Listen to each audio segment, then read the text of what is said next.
Dun da da da da da da da da. Dun da dun dun dun dun dun da da da da da.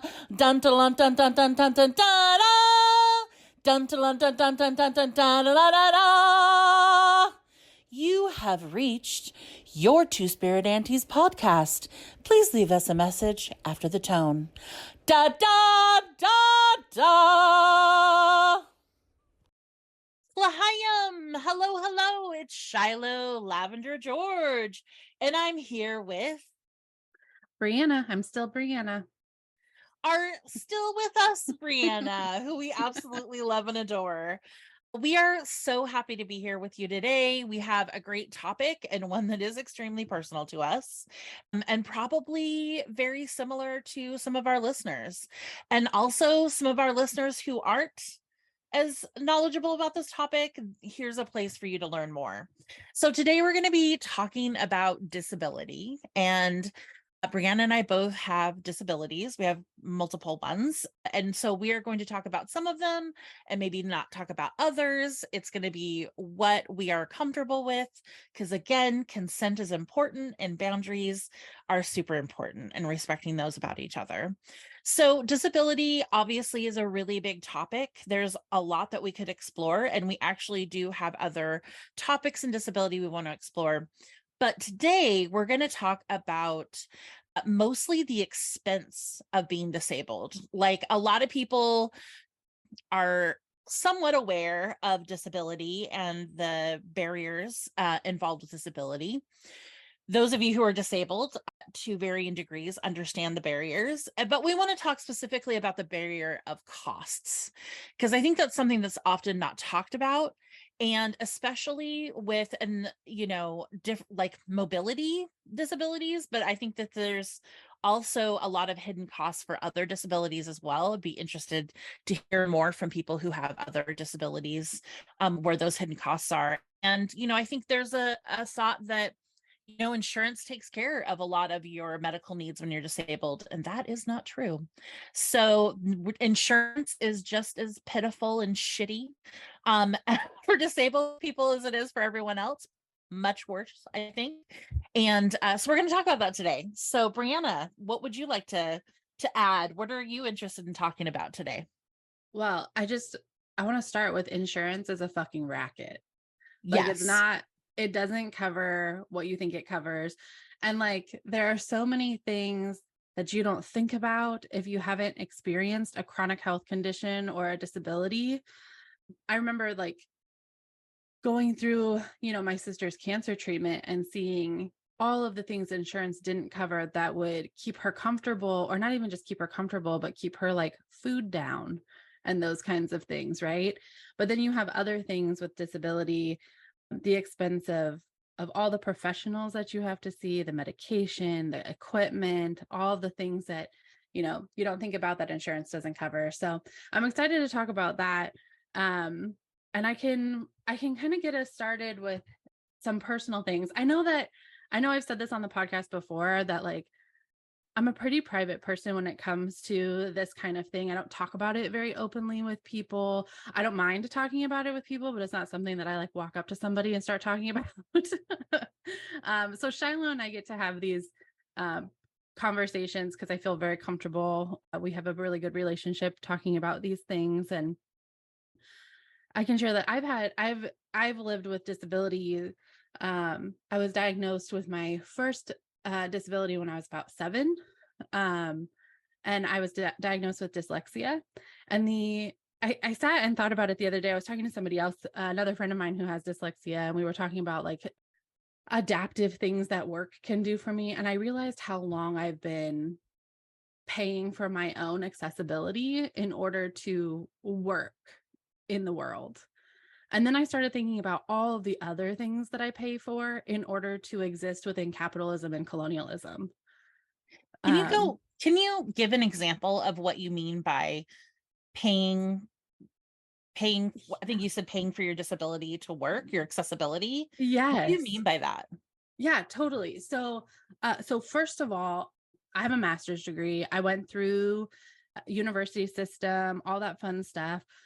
When I got into high school, though, was the first time that I didn't have any access to like special education services that would support me with my learning needs.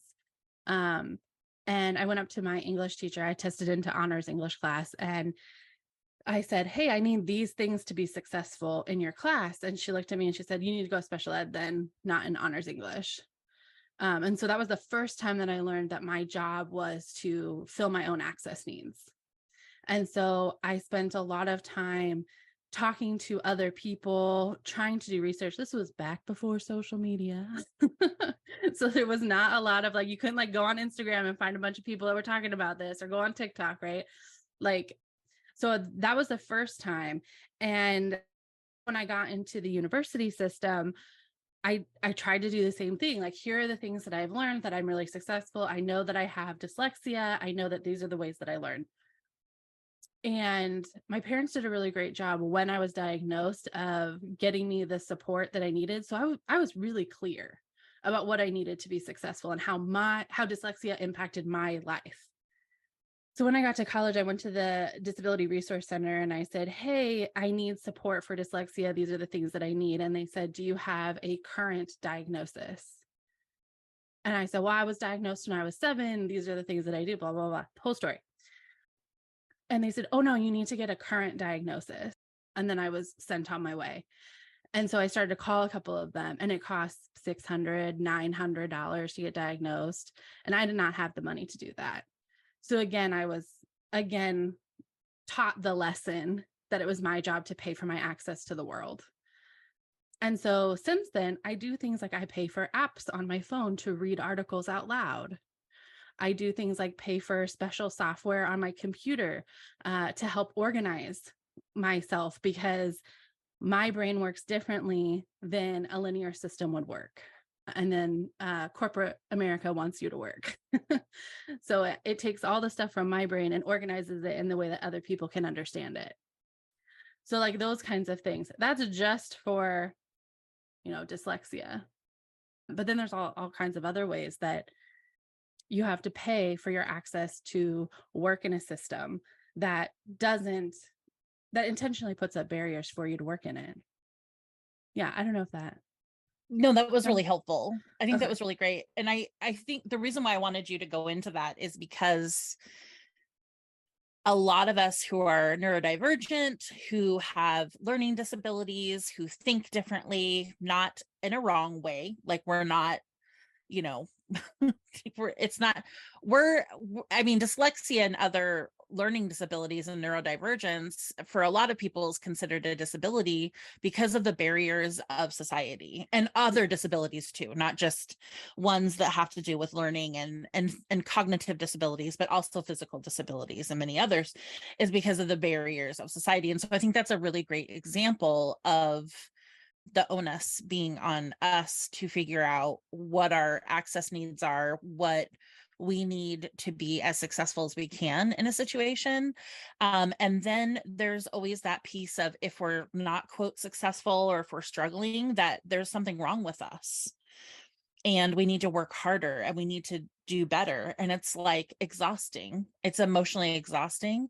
It's a lot of emotional labor. And then you have the financial piece, and then there's the shame piece, and there's all of these pieces that I think is really invisible to the larger society. And one of the things I'm going to be doing at one of the large government agencies I've been doing some consulting work with, and I've not done this yet, and I'm really excited to see what happens, is I'm doing a neurodivergent Skillshare. So any employees that self-identify as neurodivergent, I'm not going to be creating a barrier and scanning people or whatever. I did give a definition of what neurodivergence means, so people can decide that for themselves. But doing a Skillshare of coming together, what are you doing in your work that's helping you that you want to share with others? What are things that you're still challenged with? What is it like working with your neurotypical coworkers? And I'm hoping also out of that to gain some recommendations to give to the agency about supporting neurodivergent staff in general.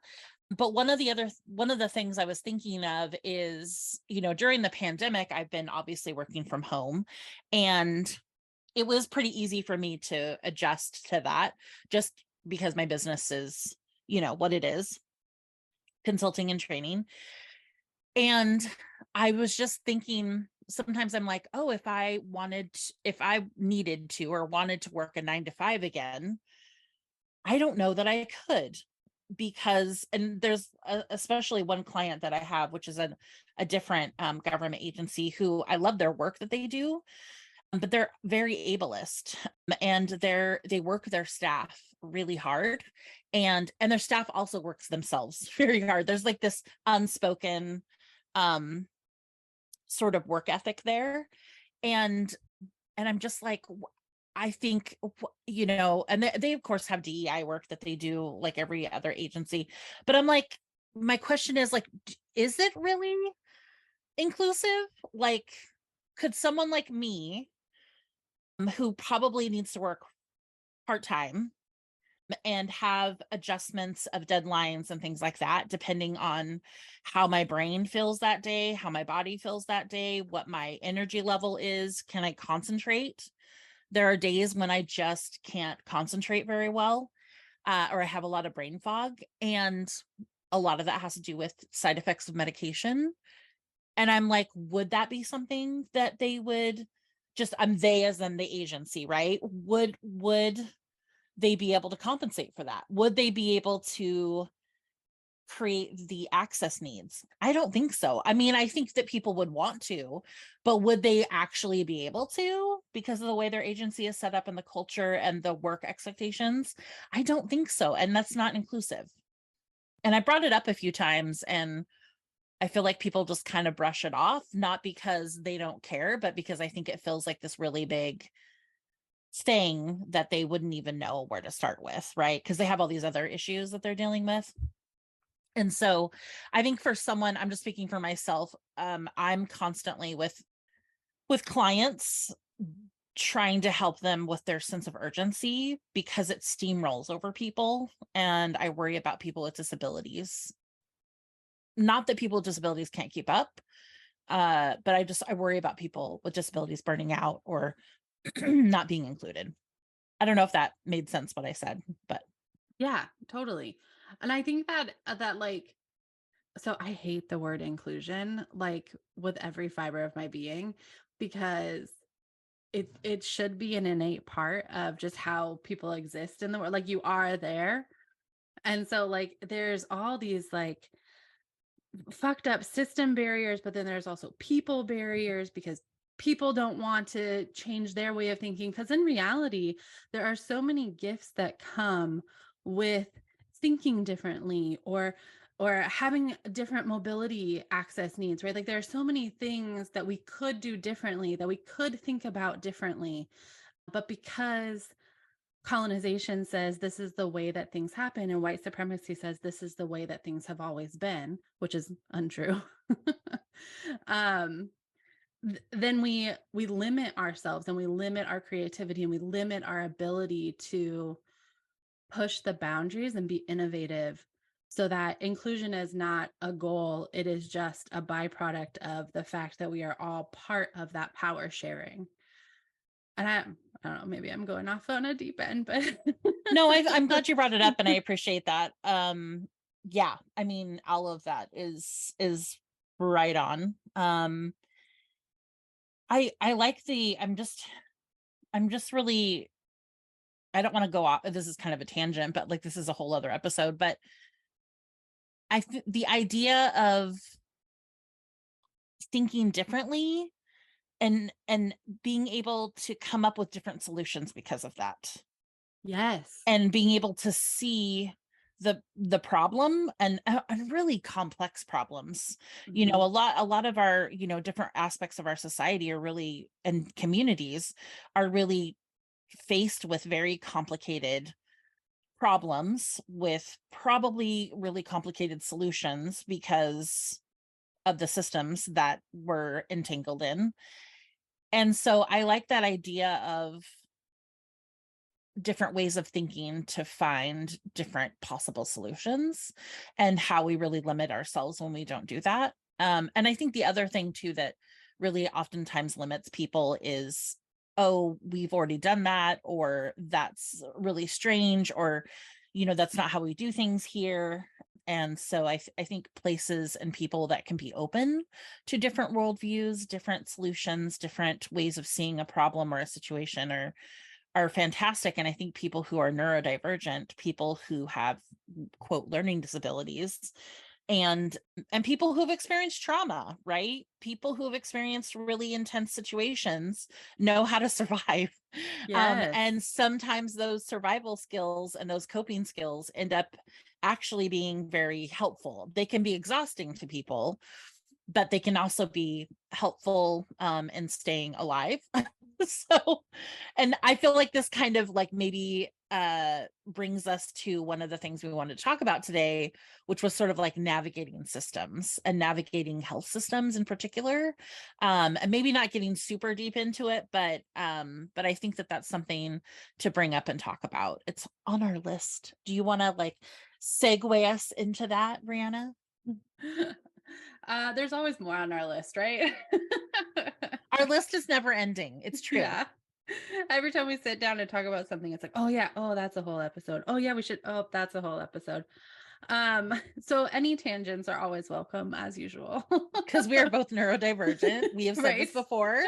We are like systems thinkers, circular thinkers. We see patterns and connect things that seem like they are not connected to each other. And that is one of those things that is brilliant about people who think like us. Not to toot our own No, horns or and I'm anything, not trying to be but unhumble. I'm just trying to point out that, well, that did kind of seem very unhumble, didn't it? Also, it's true though, like there are people outside of us that have neurodivergence that are so brilliant and are bringing so many fresh and innovative ways of like existing or like shifting systems. And so there, we've talked about this before too. Both the work that we do is kind of that inside systems work of harm reduction, right? But like we don't only do that for a living, we have to do that in order to survive in the system for multiple reasons. As fat people, as disabled people, as Native people, as folks living in our bodies in the way that society views us, right? There are so many layers to why that harm reduction is life-saving work, and we can recognize and hold at the same time, because multiple truths are important, that harm reduction work will not save everybody, and we need to build systems outside of it that can do better and be better. So there's that both and piece. But I think, yeah, like, I mean, like, I'm sure, Shilo, you have had countless moments where you've had to educate a system or educate a doctor or all of these different things to do that harm reduction work just so that you get access to the care that you need. And I see Shilo nodding vigorously. I've also had to do that, right? And I can maybe segue us into talking a little bit about lipedema and lymphedema, which is a diagnosis that I received this past year, and Shilo can talk about her journey on it as well. But it's a diagnosis I received this last year after having experienced symptoms of it for at least as long as I can remember, 10 or 12 years ago. And as I was getting this diagnosis and dealing with the aftermath of it, I started looking back at pictures of my legs and realizing just how long I had been dealing with it, maybe even unconsciously. And those are those like insidious things that we learn very early on as folks with disabilities, or as fat folks, or as Black and brown folks, things that we just do so that we don't have to disrupt the system too much, so that we can survive in the system, right? And those are those things that are those uncounted cost, the opportunity cost of living in our own bodies in a world that doesn't want us to be here and isn't designed for us to be here. So anyway, long story.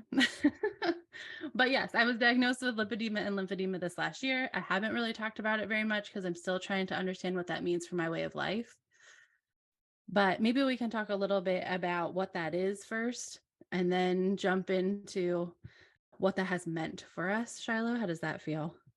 That feels great to me. And I love what you just said about systems and harm reduction and what was it, the cost of being disabled or fat or queer or black Mm-hmm. and brown. I think of when I'm doing body work, right? The work I do is called my body sovereignty project, and obviously it's connected to the other consulting work that I do just by way of theory and understanding oppression and all of that and colonization, but it's more very like personal, right? And in nature. um and but I think, and it has a lot to do with disability and a lot to do with fatness. However, I think there's also a lot of overlap with anyone whose body transgresses or doesn't adhere to colonial standards, which covers a lot of people. It covers disabled people, it covers BIPOC folks, Black and Brown folks in particular, disabled folks, trans folks, like anybody with a sort of lived body experience. I feel like a lot of these conversations are probably, if you have those experiences and you're not fat or disabled, you may still find that some of this rings true for you, or there's a relation there because of that lived body experience in a society that doesn't want you to live, that doesn't want you to feel good, right? And I think we can see this a lot with fatness and probably with trans identity as well, of like society just wants to ignore you, want you to die, want you to change and metamorphose into what they want. Right. So for fat people, that would be thin. For trans people, that would be cisgendered. Right. So yeah, just wanted to put that out there that there are some connections. Brianna, do you want to talk about what lipedema is? Yes. I also want to just be like, metamorphize. That's like the best description of what they require. That was so beautiful. I had to Thank write it you. down. I metamorphize in a painful way. Like, Yes, it's not like yeah. transformation into a butterfly. It's like the opposite. No, Um, it's required metamorphize, which is yeah, like this really it just feels really militant yeah. and like forced. I don't know. Anyway, I really appreciated that. I had to write it down while you were talking. So okay. So lipedema and lymphedema are different, and maybe you can share what lymphedema is. But lipedema is the description of a set of symptoms that results from basically overachieving fat cells. they are it's a considered a fat disorder. It's not something that you get because you're fat. I want to be clear about that. It's something that anybody can get because it is a condition of the cells in your body that are fat cells that everybody has. And so the overachieving fat cells means that they puff up really big. It results in kind of this different texture under your skin and under the layers of fat in your body, where your fat cells kind of get like prickly and puffy like popcorn. Sometimes, folks have, the first description I got was it feels like pea gravel underneath your skin. And I was like, that feels really gross to talk about my body having gravel in it. Popcorn feels better. So I've been describing it as popped popcorn, right? So if we can think about fat cells as being like popcorn kernels, your overachieving fat cells, when you have lipedema, pop and they kind of try to like out pop and out puff each other. So they get really big and they get really swollen, and your body can start to feel a lot of pain because of it. You can have a lot of fatigue.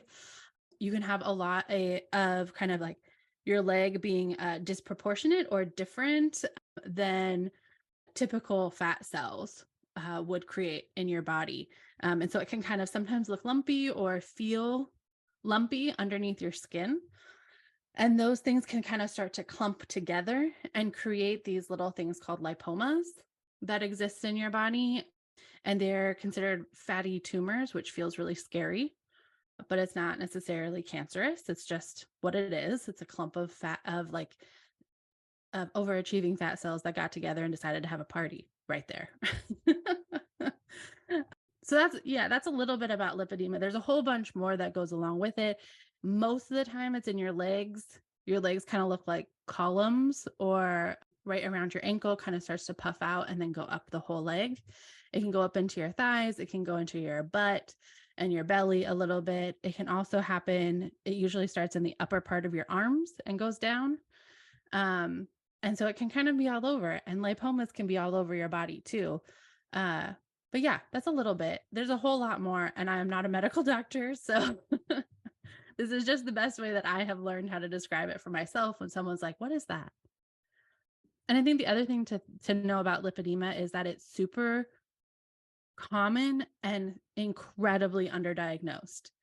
For the first 10 years that I was trying to figure out what this was and why my body was feeling this way and acting this way, I was told to lose weight and go for a walk, which is actually like the opposite.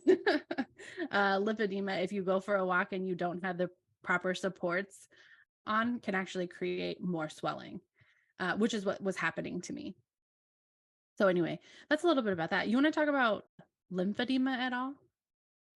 Yeah. And I also am not a doctor, but as many fat people and disabled people are, we have to really understand what's going on with our bodies in a very specific way, because we have to advocate for ourselves. So we have to, not that we are medical providers, but we have to sort of become experts so that we can make sure we're getting services and support.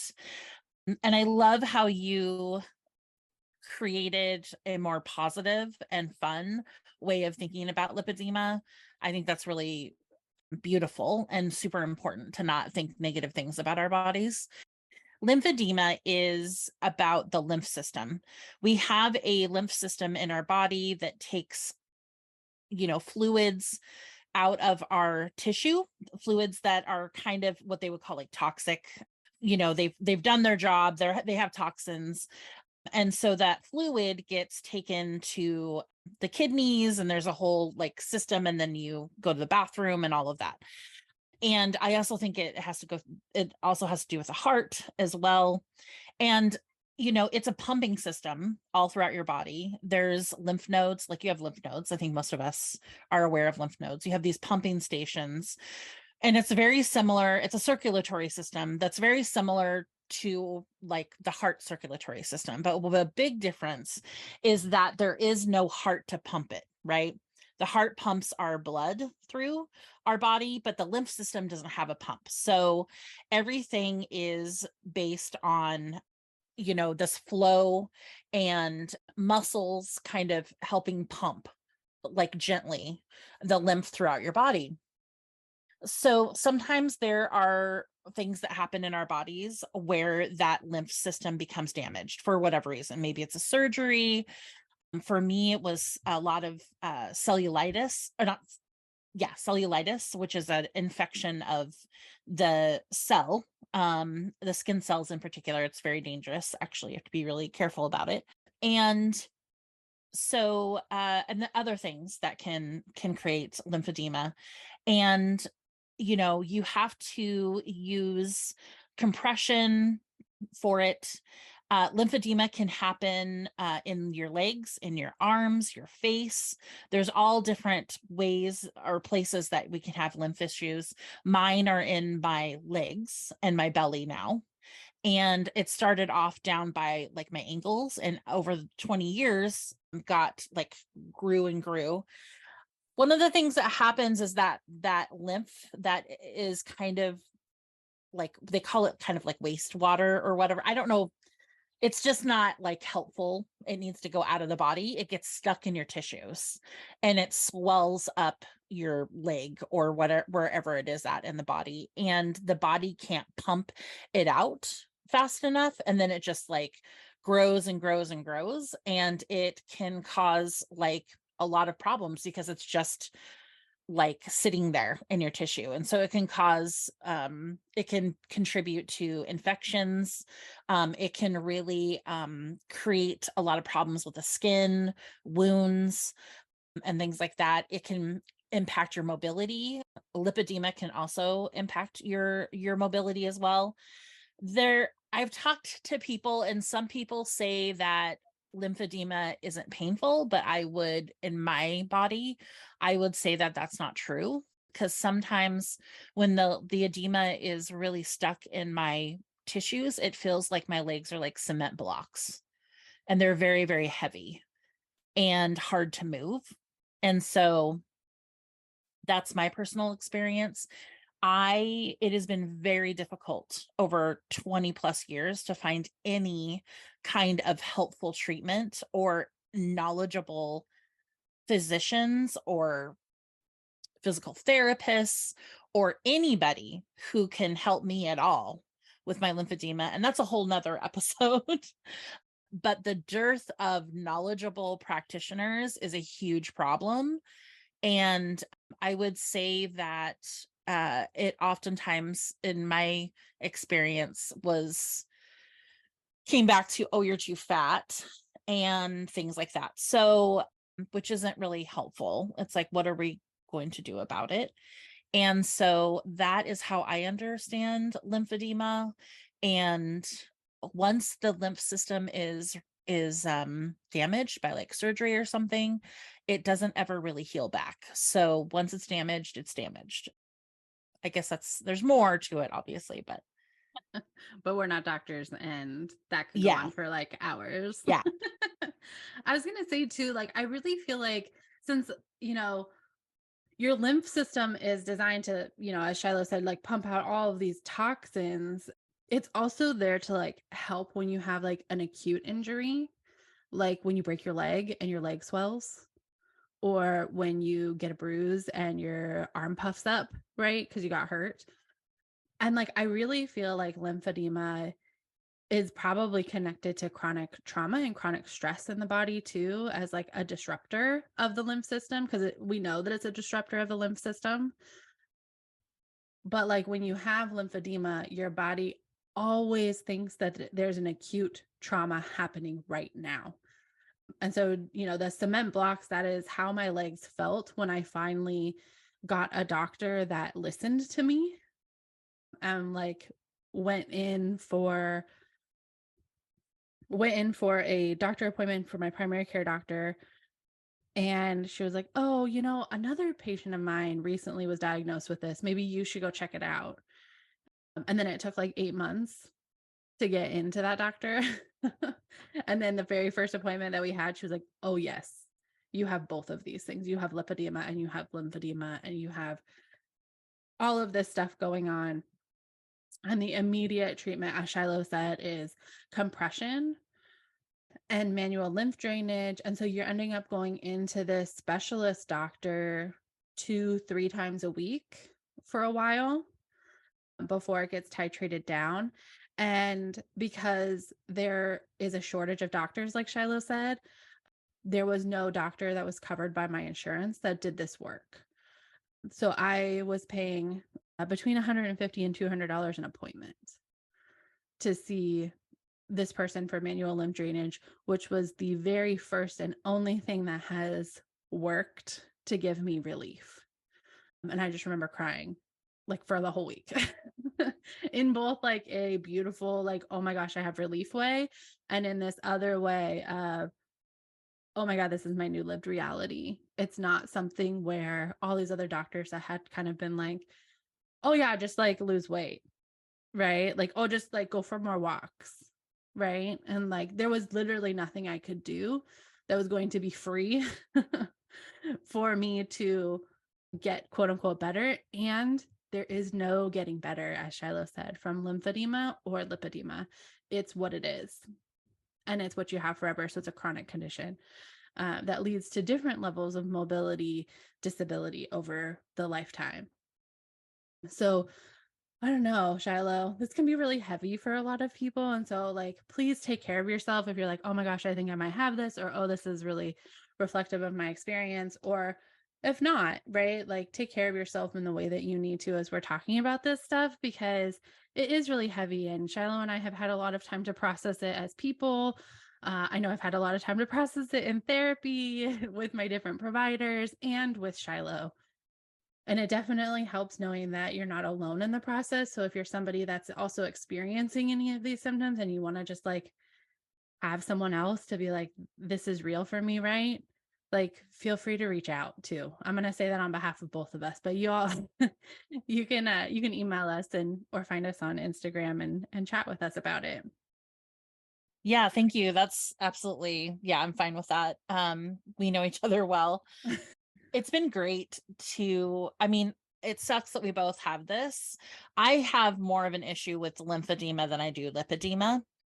So the lymphedema is really the thing that is very cute for me. And I just, it's been really nice to have you to talk through it at the same time and be able to, we were going to the same practitioner for a while. And that was great. And you convinced me to go because I think that was like the fourth practitioner I've been to. Yeah. And the other ones before that were just shit and not helpful and a waste of my time and depressing. And so I was very hesitant, but you kept saying, no, you need to go, you need to go. And I did. And it was great. Like I got actual help for the first time and not somebody who was like, well, you're doing everything you can. Our practitioner was like, actually, there's all these other things that are available to you that I had no idea. And so I was really, it really helped my mental health actually. And when you go in and you're screened for, at least my experience for lymphedema at different practitioners, they usually have you do this like weird assessment chart on yourself. It's like a scoring sheet. And one of the questions on there is like, does your lymphedema impact your like life and your like mental health? And I'm always like, yeah, because I knew I wasn't getting all the treatment I could. And I couldn't, like, I'm very resourceful, like, and I couldn't figure it out. And I was like, yeah. And all of the equipment is like gross. Like the wraps are like skin color or like a weird, White skin color. yeah, like tan. Like, yeah, let me be clear. We're talking about white skin color. So like tan or peachy color, or, it's super expensive. Everything has to be measured, like, because your body is changing size when you're so going through lymphedema and lipedema treatment, you're using compression of different sorts and manual lymph drainage. Like the point is to get your body to get the lymph out of your system and to get those cheery, rowdy cheerleader fat cells back into where they're supposed, calm them down a bit. Um, Is that your, like it, for our case, legs, and for me abdomen also changes, so therefore your wraps have to change too. So it's like a whole system, it's like a whole process, and it requires a lot of different a lot of appointments. It requires time, and it requires different wraps and different things that you have to do, and all of it costs money, and not all of it is covered by insurance, and if it is, it's only partially. And we live in the US, and so our healthcare system is a shit show anyways. So that was one of the things we wanted to talk about, was the expense of not only lymph and lipedema treatment, but other kinds of treatments, other kinds of, because for us, like, that's not our only things that we're struggling with is lymph and lipedema. We're just using right. this as an example. And, there are some things we don't want to talk about around our health that's private to us. But I would say that, there's a lot going on. And so this isn't the only things that we're dealing with or paying for or using our time. Yeah. Thank you for that, Shiloh. Yeah. I think like so it's tax season. So everybody's like starting to do their taxes and whatever. And I also want to preface this. I have a good job.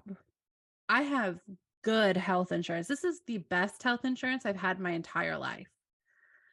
And I easily spent or owe about $11,850 for care just for my lipedema and lymphedema. And as Shiloh said, those are not the only things, you Can you know. say that number again? Yeah. $11,850. And those are just the things that I remember, right? Like compression legs, compression pants, all of the different wraps that you have to have that Shiloh was talking about, compression leg glue, which is not a thing I would ever think that I would have, but but it's a thing that you need in order for your compression pants not to fall down. Donning gloves so your fingernails don't go right through the very expensive compression pants that you just purchased.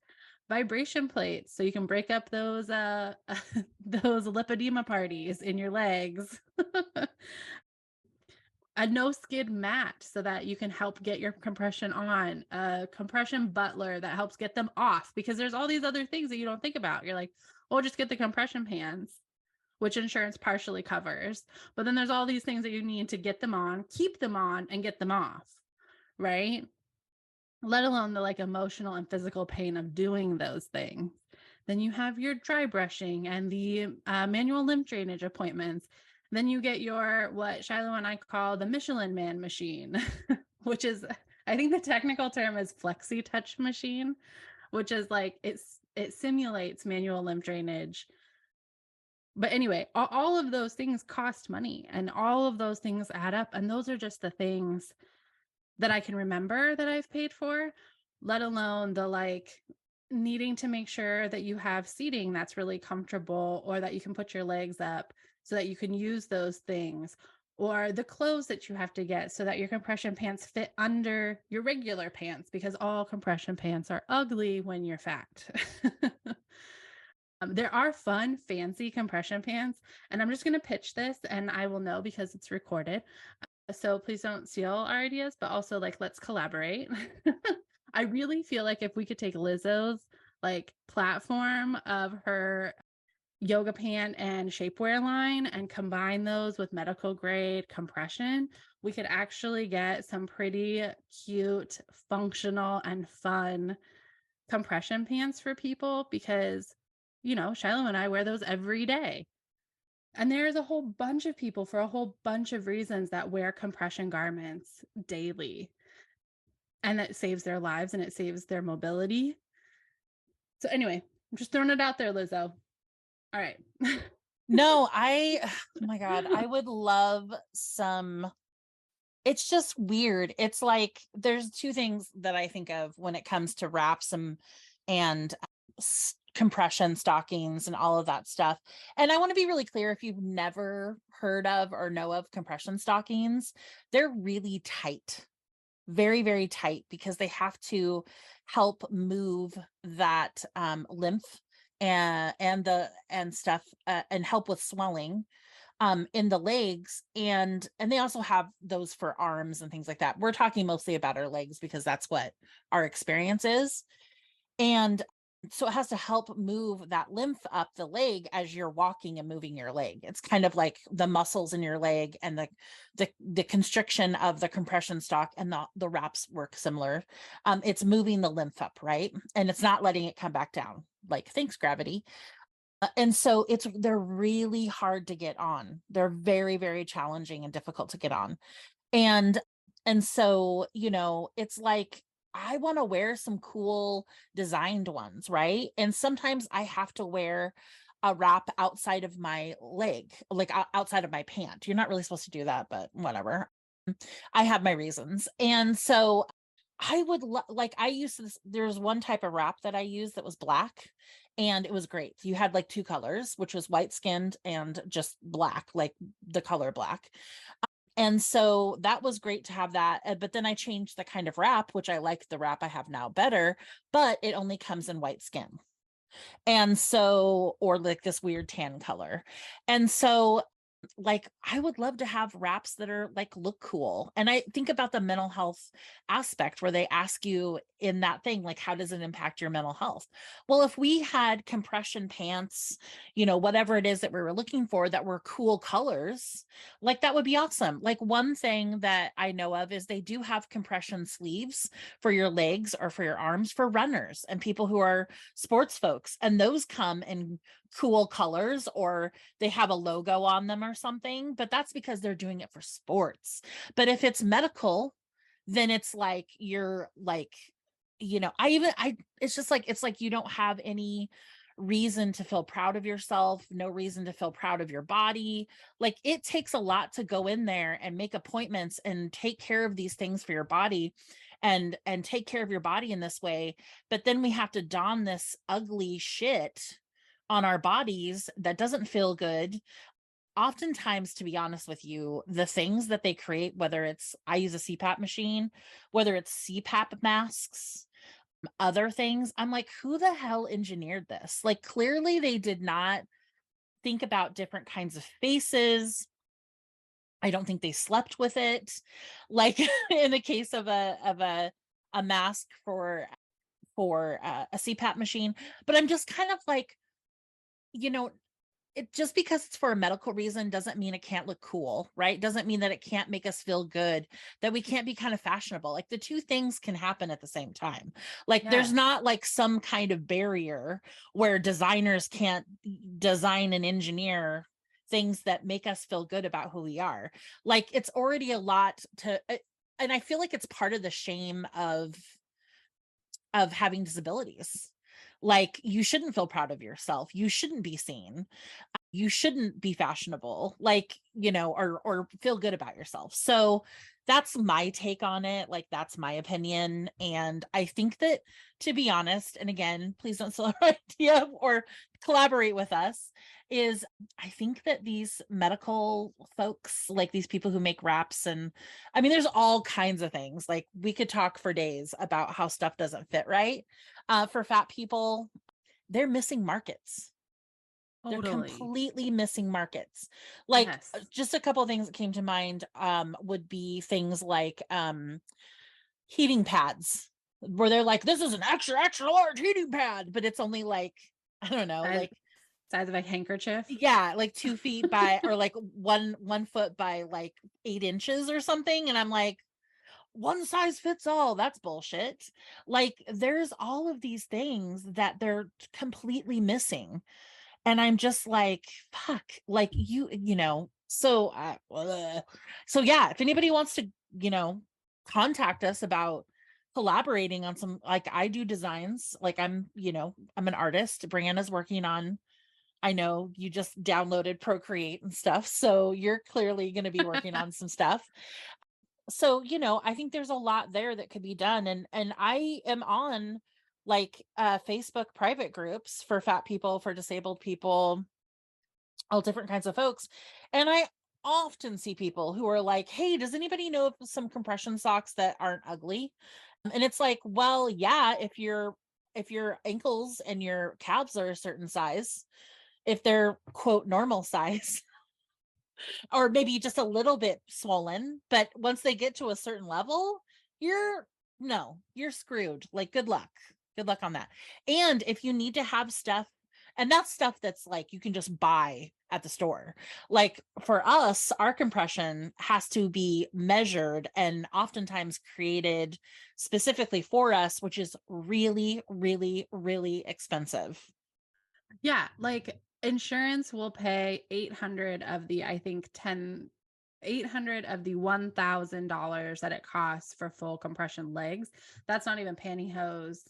That's just the like leg part that goes up to like your thigh. And so like if instead I was going to spend 200 or $800 of my own money on a compression pant that I could wear as pants and as compression, like that would change our lives. A lot of fat folks spend a ton of money on things that don't fit well. And then they do something called fat hacking, which Shiloh and I have talked about before and is a whole other episode. But you know what? You can't fat hack compression garments. They have to be custom made. And if we have the opportunity to make them in a way that feels good and celebrates our bodies, that's only going to elevate the health of everybody, right? So anyway, I was also like, as we were talking, thinking about like you were talking about sports and compression and how common and able people are to get those things. Like Serena Williams had that full suit made for her, right, for her health when she was playing. And like it's understood in some markets that compression is great. And then it's also, I know she had a really hard fight to get to wear that as well. But like compression is good for a lot of different things, not just lymphedema or lipedema. Compression is good for a lot of things. And the access stops when you're, like Shilo said, at a certain size. Even the adaptive tools to get it on, to get the compression on your body, stop at a certain size, even though we know that lipedema and lymphedema can impact everybody. They can impact all body sizes. So like they have this really great thing that's an adaptive piece of technology to get your compression on. You kind of put it on like a sock on this little plastic cup, and then you have handlebars to pull it on your body, but it doesn't come in my size. So if anyone has a digital printer, also reach out. But it's all of those other things that you have to fat hack yourself, and you can't fat hack compression gear. So it ends up being that we talk to one another to invent things on our own or adapt other things in order to meet the needs of our bodies, because society hasn't. And like Shilo said, it's such a huge market. Like it's such a big market, like fat clothing, fat furniture, all of these things, fat medical gear. Like that's all such a huge market that's just lost because like society and white supremacy has decided that people should look this way, you know? So I'm specifically in fatness is this thing where we're either, when I was like talking about the required metamorphosis, Yes. is that it's almost like we're in this state of metamorphosis, like psychologically, or society sees us that way. So like nothing is created for us to actually be living, because we're always seen as this like weird state of like, you should be trying to be thinner, you need to be losing weight, like don't buy more clothes because you should be smaller. And it's just this kind of, I think, a psychological thing. And I have actually seen it happen before in like people doing this, but I think it's a lot like a subconscious thing within our society. I don't really know what other word to use for it, where it's like, we're not going to build anything or give anything to fat people to make them feel like they can live right now, like they can be right now, because they need to be smaller. So we're not going to benefit them. We're not going to, sometimes people use the hashtag glorify obesity, right? We're not going to help them feel good about who they are, because they need to do that required metamorphosis back to what we want, right? Oh So my we're not gosh, going to yes. reward them. We're not going to reward them for being the size they are, right? And the thing is that with like if we're talking specifically about lipedema and lymphedema, but lipedema specifically, Brianna has said multiple times, you cannot lose weight. Losing weight doesn't help. Like it is a disorder of those fat cells, right? Overactive, super excited fat cells. And there's nothing you can do about it other than like probably like liposuction, but like, which is a thing people do. which is, yeah. And sometimes people need to do that Yeah. because there's certain things happening with their mobility and things like that. But like, other than that. And so it's like, if you are creating a some kind of modality for someone to help them don a compression sock, but that a lot of those people are fat people because their bodies are swollen for multiple reasons, why would you not make extended, like it's literally like, I'm a business person, like I own my own business. And like when you own your own business, you look at who the people are that you're trying to solve a problem for. So it makes absolutely no sense to me that you either don't know your market or you're fat phobic as fuck. I think it's the latter. Yeah.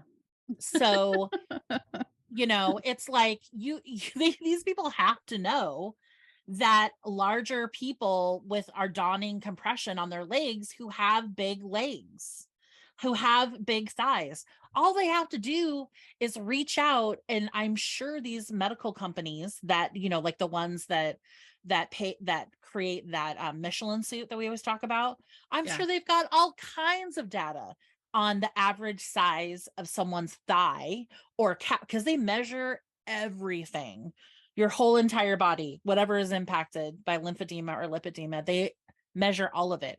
I'm sure that they've got stats. They probably don't want to share them, but like on the average size, right? I mean, there's like, come on. There's no reason other than being fat phobic and wanting to lose money. Like, I just don't get it. So I wanted to share. So you shared expenses for you specifically for your lymphedema and lipedema that you can remember. And that was for the past 5 months. I went through and I wrote down a list of the last year. So February 2022 to February 2023 for me, just looking at disability and mobility, because I have a lot of mobility struggles and challenges that I'm trying to work with and adapt things and fat hack things.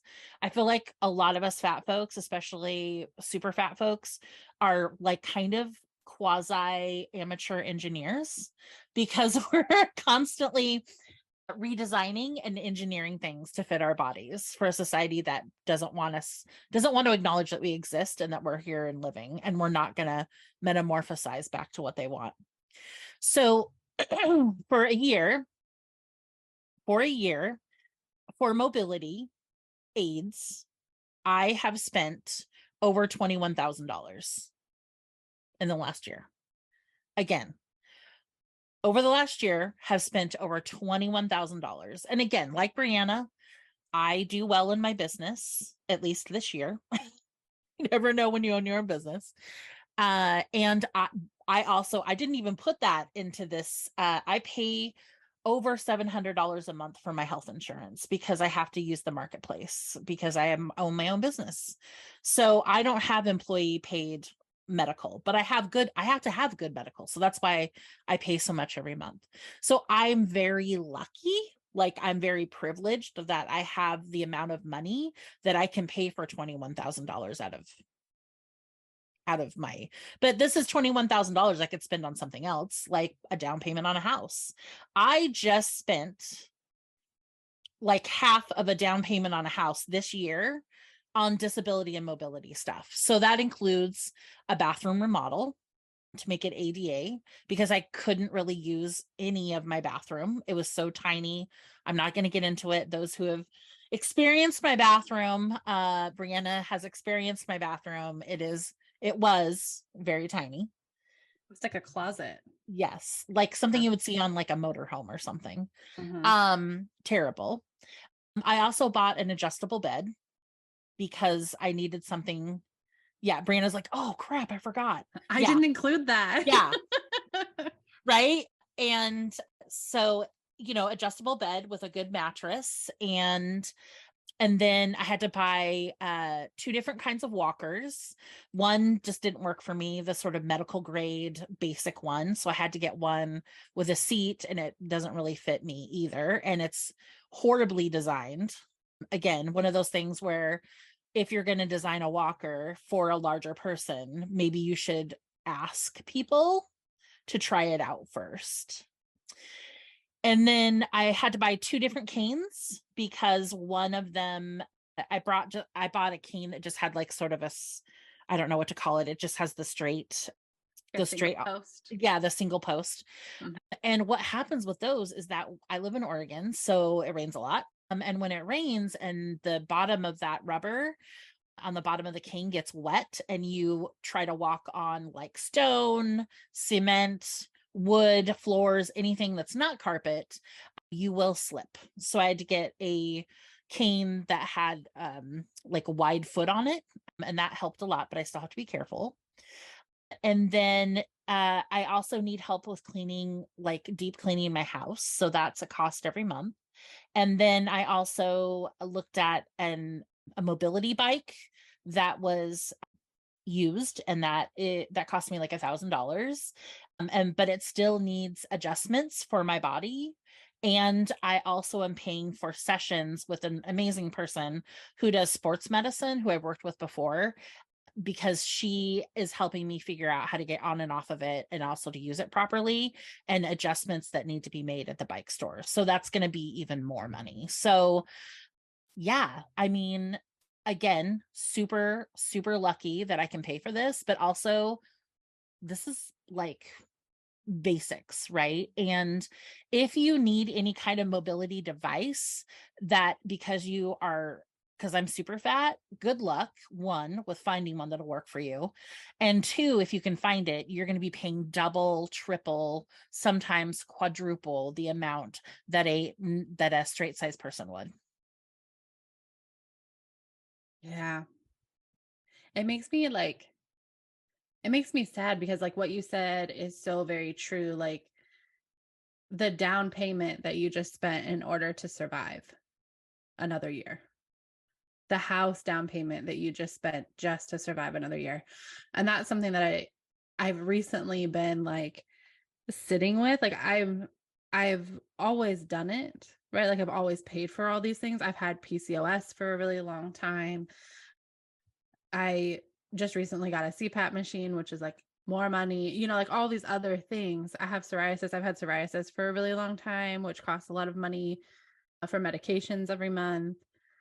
But like to sit down and consciously calculate out how much money you spend, that I spend, that people with disabilities spend simply to stay alive, not to do the fun stuff, not to buy a house, not to like plan a family, not to go on a vacation, not to any of these other things, right? Like buy a new car, like $21,000. That's like half a car, half a very nice car.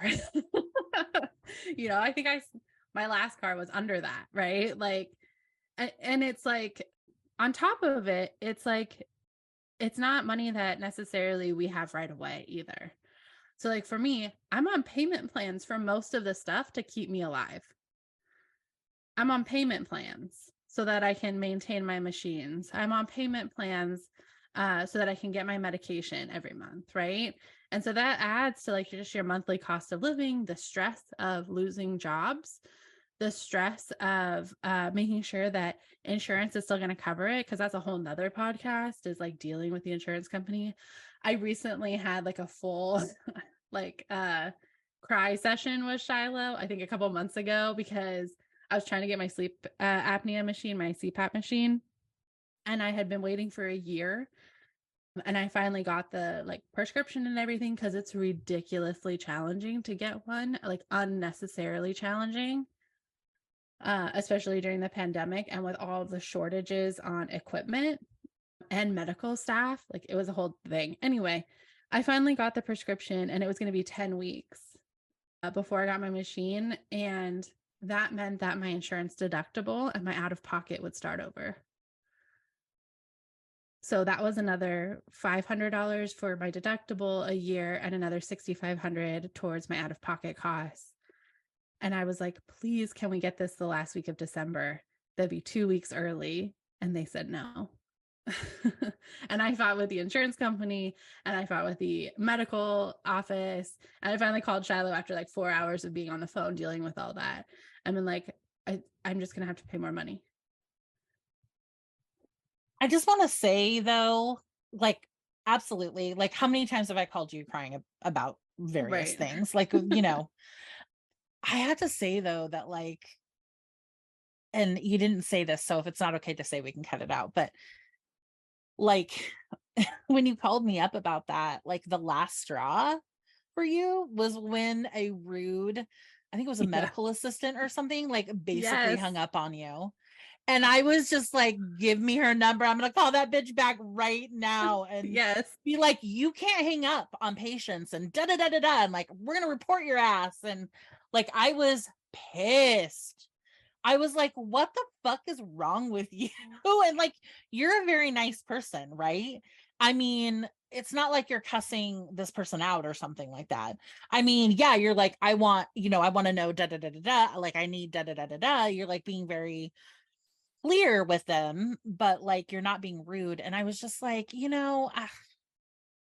made me so mad. I don't like, I am not very like, I take like, just me personally, and I would never say other people need to be like this, which is probably one of the reasons why people don't mess with me very much in medical systems, is that I am like a honey badger and I don't give a shit about their feelings. And I swear to God, if somebody hung up on me, I mean, they like, not only would they hear back from me about it, I would report their ass. And like, it just, I can't, and I know they're humans and we all have our moments.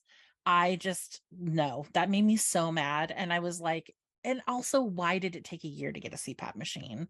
Also, like, when you need one, you should get one, because like, it's dangerous if you're not breathing throughout the night. Like, it's really dangerous. Not only does it make you feel like crap, it makes it hard to concentrate. A lot of people get body pain from it, headaches. Like, if you're waking up with headaches and then once you wake up it goes away, that's might be a sign of hypoxia. Like, you're not getting enough oxygen, right?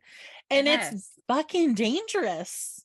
And I just am like, a year to wait. Like, I didn't have to wait that long. Like, it just makes me so mad. And it's always like COVID this and COVID that. And I'm like, yes. And I don't know. I, No, I'm just not very nice about it. Like, I'm I with mean, you. it made I'm me so mad. And you're a very intelligent person who can navigate systems and like advocate for yourself. And it just makes me worry about people who like don't have the time to advocate for themselves, or don't know that they can, or don't speak English as a first language, or don't have access to a phone, or like, there's all this crap going on. And I mean, how many people do we know, through our years of doing work in our community and social work, that are so traumatized and dealing with so much shit in their lives, that dealing with something like that, I mean, they would have just given up and not have a CPAP machine and maybe died of a stroke 10 years from now. Like, it's just, it's like this thing where like, I feel like, this is my rant, I'm speaking for myself, where I feel like, there's this thing from not all medical professionals, but many of them, where it's like, you need to take care of yourselves, and, you need to come in and, get things addressed, and you need to da da da. And I'm like, you need to make sure equipment's available.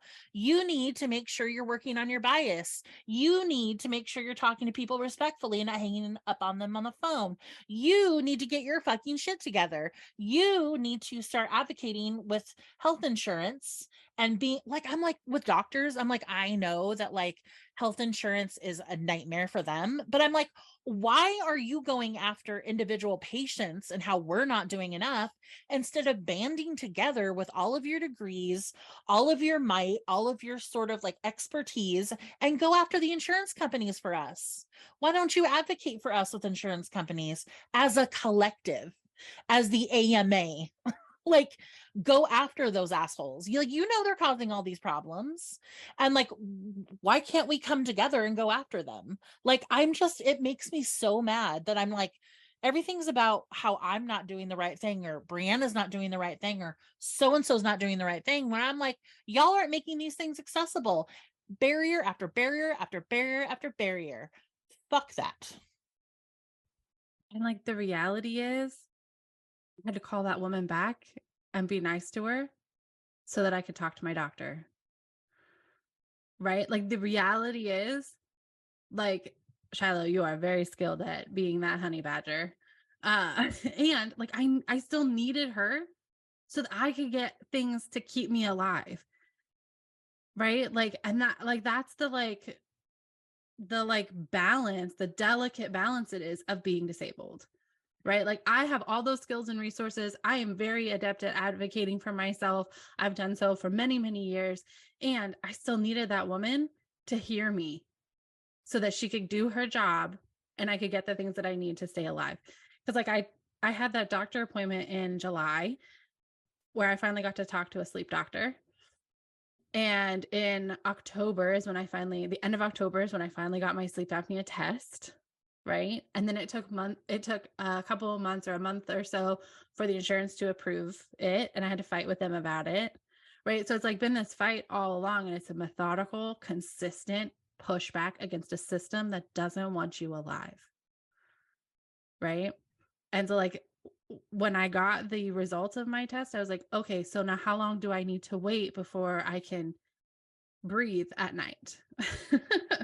And they were like, oh yeah, like it usually takes 3 to 6 months to get your machine and to get everything through insurance and everything. And I was like, so you just told me I die 65 times an hour, and I'm just gonna like wait for a couple months for like people that don't know me to decide whether or not this is okay for me to have a thing that will allow me to not die at night.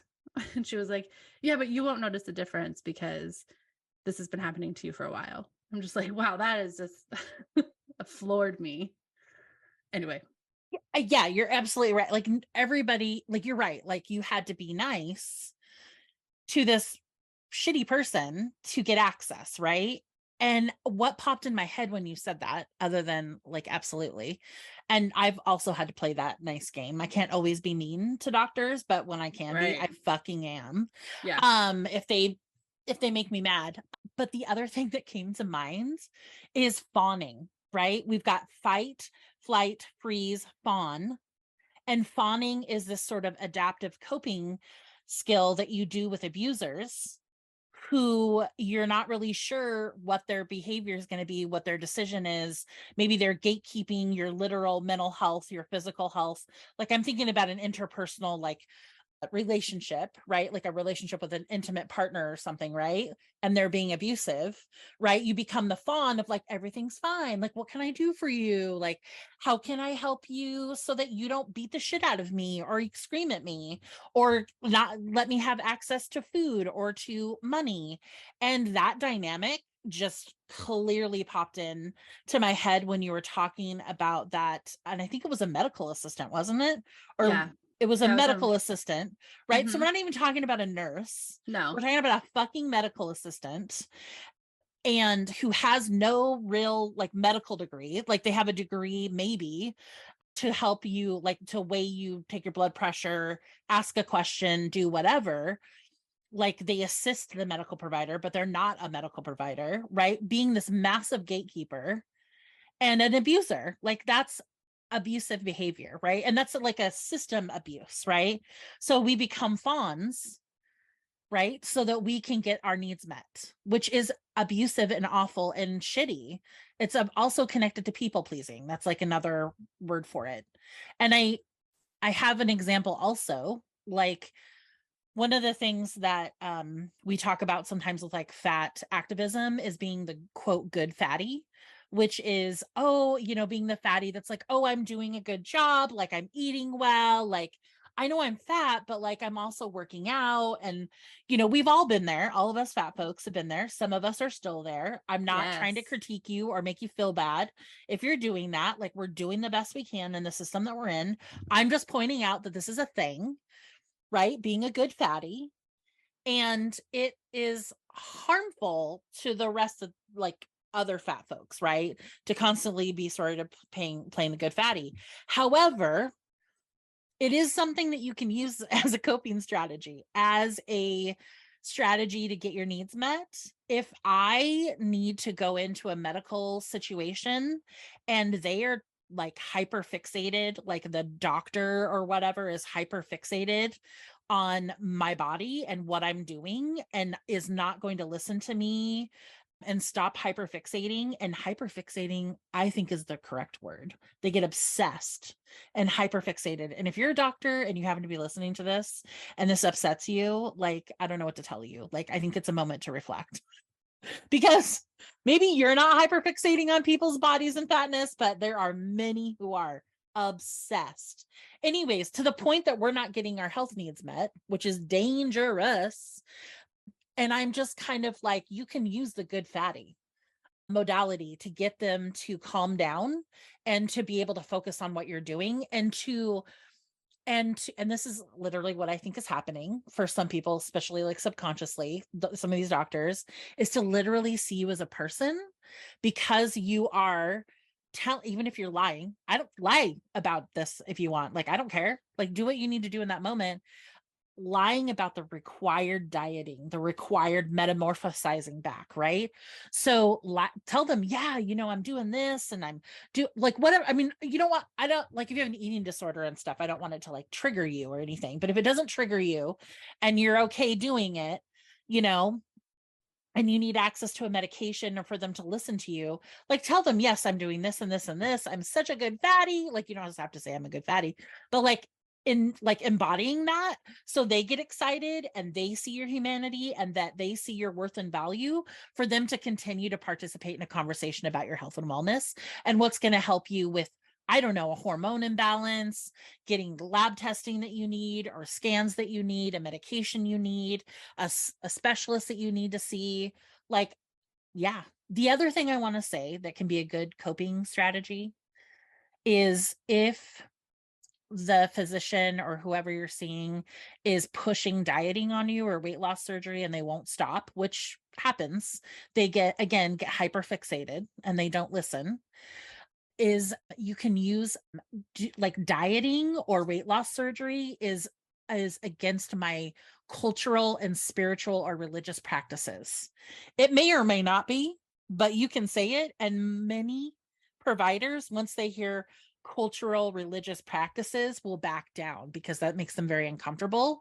And they're not trained in, many are not trained in and are uncomfortable in having a conversation around religion, spirituality, culture, and things like that. So not only it's not foolproof, but that's another thing that I use sometimes. I've got lots of little strategies for these motherfuckers. I so appreciate you went there too, because that's like the second you went there, I was like, yes, that happens. I mean, I do it. I mean, I remember finally getting a referral to the lymphedema specialist and having an entire conversation with you about what I was going to wear. Because if I didn't look like I was put together, they were going to make judgments, because that has happened before, right? Like you have to look, you have to, the standards of appearance, the Yep. standards of how you show up, especially it gets more complicated if you have other targeted identities. If you are Black or brown, it gets more complicated even, because it depends on like the provider and the experiences that they have had too, like where their biases live and all that shit, in addition to the fact that they have been socialized and educated in a system that says certain things about Black and brown and fat and queer bodies and disabled bodies, right? So like living at the intersection of all of those things is fucking exhausting, because you have to think about everything that you do and how you will be perceived. And sometimes, even when you're doing all the right things, even when you lie and you say all the right things, they're still going to not see you as human. They're still going to not see you as worthy enough to have access to the things that you need to have access to, because you have not engaged in what Shilo has now coined the phrase forced metamorphosizing. You have not engaged in that process. And because you have not engaged in that process, you are not worthy of access to life. And that is like so fucked up. And I want to be really clear. Yes, absolutely. And I want to be really clear that most people and physicians and stuff are not literally sitting there going, you don't have worth and value as a human being. Totally. Right. If this is like really like implicit biases, like value judgments that are very deep in people's psyches, and especially people who haven't done the unpacking of this are not even aware that they're doing this. They just think that they're being a good doctor and giving you great medical advice to lose weight, right? Or that there's nothing they can do for you because you're fat. And it's just everything's going to continue to be terrible until you lose weight, right? Again, so I just want to be clear that like, they're not, most are not thinking, I mean, some are like, fat people are disgusting and I don't want to touch them. And I know this because they've done studies on it. They have done studies on it. So I'm not just pulling that out of the air. Like they do studies on how doctors feel about fat people, how doctors feel about trans people, how doctors feel about disabled people. right? Like they've done studies on all of this. There's implicit bias tests, I think through Harvard or something. They Yeah. have multiple tests on implicit bias. And some people are like, yes, those are helpful. No, they're not. Like there's, some debate about it and things like that. But, I mean, if you're interested in some research, like there's one piece of research. I think the paper is maybe 3 pages. It's not long at all. And maybe we can put the link on our website of where our podcast is hosted on Beansprout that has the link to this research. But it talks about, it's a psychology research about disgust and feelings of disgust. Oh yeah, we can put it on Instagram too. Feelings of disgust that are tied to fatness, and that any kind of sort of discrimination or bias that's tied to feelings of disgust are very difficult to get people to move away from. And so that was a really helpful research paper for me to read, had some interesting theory in it. And so, Brianna and I are often reading theory, we're reading books, we're on TikTok, we're on other types of social media, like we're talking to each other, and Brianna and I are obviously processing a lot with each other, but we also talk to other people, and we're doing trainings and we're going to trainings. So there's a lot of information that's coming in and being processed and talked about. And so that's where part of this podcast is a way to sort of share some of that processing and some of that information, and come up, like, we coin new phrases, and we have great quotes and things like that. But really wanting to share some of our struggles so that people out there who are having similar struggles don't feel like you're alone. And that's what the society likes to do to marginalized people, to people who are targeted, is that you're alone, and you're not alone. And you're not making it up. The weird feeling you're getting from that doctor or that person walking down the street, or whatever, like you're not making it up. You got to trust your instincts, that, like, especially for people who are survivors, like we know our surroundings because we've had to survive. And so microaggressions, like just know that, like, we love you so much, and we have a lot of compassion for you.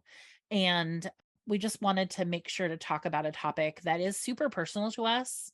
Like it takes a lot of vulnerability, to talk about these topics and to be so open. And like, if it helps anyone out there, like for me in particular, like it's totally worth it. And I'm a little bit more used to speaking about my personal aspects of my life because of the body sovereignty work I do. But Brianna is different from me. And so I just wanted to thank you, Brianna, for being vulnerable and having that courage. I know that it's really challenging and difficult to figure out what you feel comfortable talking about and where that boundary is for you. So I just wanted to really thank you from the bottom of my heart. And I love you so much. And I really appreciate you being in my life and being someone, we have a lot of shared identities that are targeted, and that experience is different, right? But there's also a lot of overlap. And so it feels really good that I can literally text you or call you at any time, and you're going to be there. Even if you're like, hey, I'm in a meeting, or I'll talk to you tonight, or I don't have capacity, like that even is just like, okay, I'm not alone. Somebody's there. Somebody's always available to even just say, I love you. And like, that's just really amazing. And I'm just really thankful to have you in my life. Like really, really, really. So Oh, thank you, Shilo. I always get weird when people give me compliments, so I have to look away. that's okay. That's okay. But I also really appreciate you. And I like, for those of you that don't know, I mean, well, we did a podcast on boundaries, but like before we get on to like talk to you all about things, Shiloh is so great about being like, okay, so what are we comfortable talking about today, and what are areas that we should stay away from? And that conversation happened today because she knows that, it takes a little bit of extra for me to talk about certain things. So I really value the fact that we can have those open conversations and that those boundaries are always respected. It makes it a lot easier to talk about things and to trust that this process is going to go well. Are we going to get people that have their own feelings that are going to be like hateful against us when we put stuff like this out? Probably. And like knowing that you're here and knowing that folks in the audience are feeling not as isolated, that is worth it to me too. Yeah. Yeah, and I think, I mean, trolling is really hard and it's really awful, I think, and you know, there's different degrees of it. You know, some is not that intense, others of the trolling is really awful. And I would say that like trolls and people who are rude and abusive about their opinions or whatever towards us or any other people, I think it says more about them and where they're at in life than it actually does about us. Even though like in that moment it definitely hurt. Like for me, like I think that's one of the things where I've been less interested in talking to, I've been a little more nervous about talking about body sovereignty and things that are really personal on certain types of media because I'm worried about that. And I don't want to have to listen to that or whatever. So I know that that's like a real thing, but it's a both and thing, right? I can both kind of feel a little nervous about it and it could hurt my feelings, but also it's really about that other person and the struggles that they're having in life and what it's bringing up for them and not me. Like, Yeah. I was recently watching this show, and something like terrible happened to her, and she was talking to another person, and they were like, yeah, I mean, I poked the beehive, I knew I was going to get stung. And her friend was like, yeah, but you can still say ouch. Right. And so like holding both of those truths. Also, I think this show is Greenleaf because I don't want to like take from them and not give them credit. But anyway, it was you're so funny. I just, but anyway, yeah, like that whole idea that like you can put it out there knowing that you're causing controversy because you're pushing back against a colonial structure that wants you to feel shame, that wants you to go, away, right? And still, it hurts. It hurts when people don't want to see you as human, when people don't want to treat you as human. And depending on what kind of body you live in, that may happen every day anyway. And that fucking sucks. But I think like the big thing here is like all of that internalized shame that you're supposed to feel because you quote unquote did this to yourself or whatever it is, like that's not that those feelings are real, but that's not real. Like you didn't do anything to yourself. There is nothing wrong with you. You are absolutely loved and you are absolutely a whole person. And it's everybody else. It's the system and it's society that was intentionally designed for our erasure. And you're not alone. And we're going to continue to push back against those systems together, as Shilo was talking about earlier. So let's collaborate. Let's reach out, talk to us, let us know what's going on with you. And also, like, we'll continue to build our own shit outside of the system because that's what we've always done. Yeah, it's true. Very, very true. I'll continue to be a fat hacker and a fat designer. I'm gonna start calling myself a designer and an engineer. Yes. I'm just gonna take that mantle on. Yes. Because I've had to hack so many things in my life and will continue to have to do that. And so yeah, I don't know. I think this is a hopefully folks have felt some validation from this topic, or even just to learn something new about how other people live, I think is really important. And yeah, I don't know, it feels like it's that normal. I love how on our when we're doing these episodes that they just kind of like the ending just sort of happens, like you know what I mean, like it's just this like thing you can feel. Probably the listeners can feel it too when we start to kind of wrap up, but yeah, again, like as Brianna said, please take care of yourself. And if this was kind of brought up a lot of feelings for you, like do what you need to do to help ground yourself again. Smudge, watch cat or cute dog videos, watch a fun movie or TV series that you really love that makes you laugh and makes you feel good. Like there's actually a lot of really good shit going on in the world, even though we're often just seeing the worst stuff. There's a lot of really good things that are happening locally and that are happening in different communities who are really resistant against colonization and against hopelessness and things like that. And so I don't know. I just really appreciate all of you listeners. Let us know if you have any questions or if you need any support and around learning this topic. I think we could put some resources on lipedema and lymphedema for people. And don't give up. Don't give up. And there are online communities to join as well. That's especially, I think, important for like disabled folks who can't get out as much. We have a lot of good online communities to support each other. And until the next time, we could talk about, I mean, we could have a whole podcast just devoted to talking about disability and fatness. So yeah, I don't know. Brianna, do you have anything that you want to add to our wrap up? I guess I just want to also, like, we've been talking about take care of yourself and like do the things that feel good for you. Also check on each other. I think like sometimes it's really hard when you do feel isolated and a little bit of relief comes to not know what to do with it. There are crisis lines out there. There are people that care about you.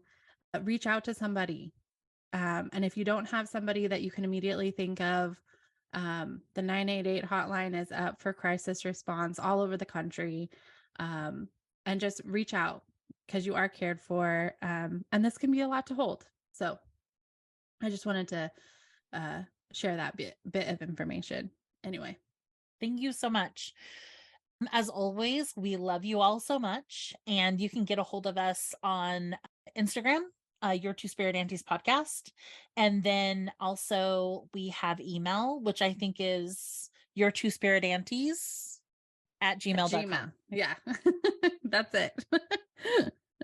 We'll see you online, everybody. Yes. Bye. Love you.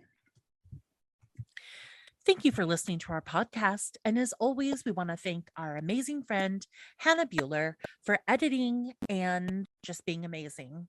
Thanks, Hannah.